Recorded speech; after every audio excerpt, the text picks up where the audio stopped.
Alright, now that the first arc, season, core is over, here we start the next saga. We start off with a recap of Liko and the other Volt Tacklers.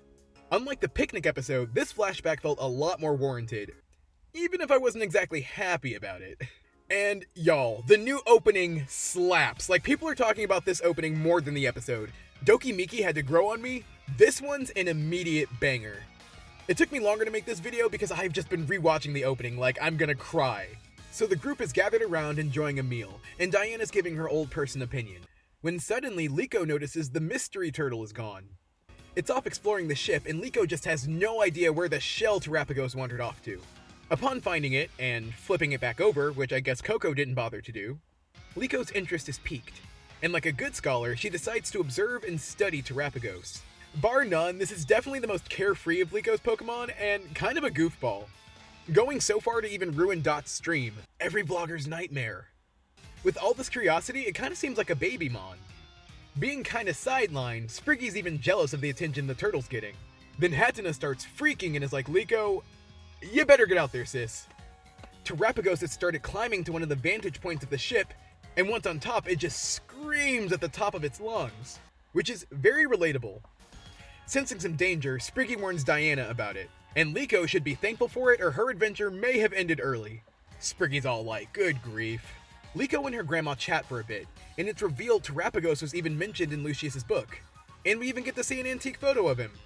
At the mention of the paradise, Rakawa, as well as Lucius, Terapagos starts reacting strongly.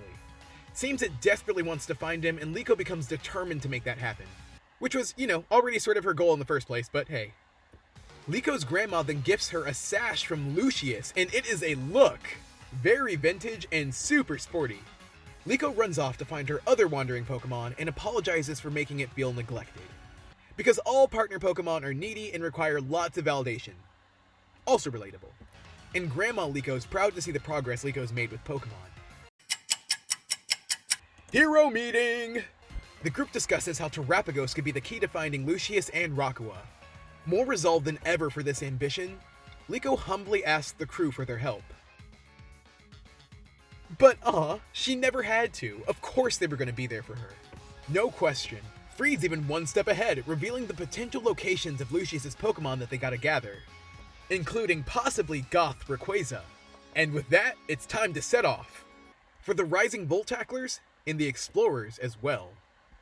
This was a pretty calm episode, but in a before the storm kind of way. I have high expectations for this series. As well, I think Diana can be a welcome addition, but I want more from her than wise old elder. That's Ludwig's job.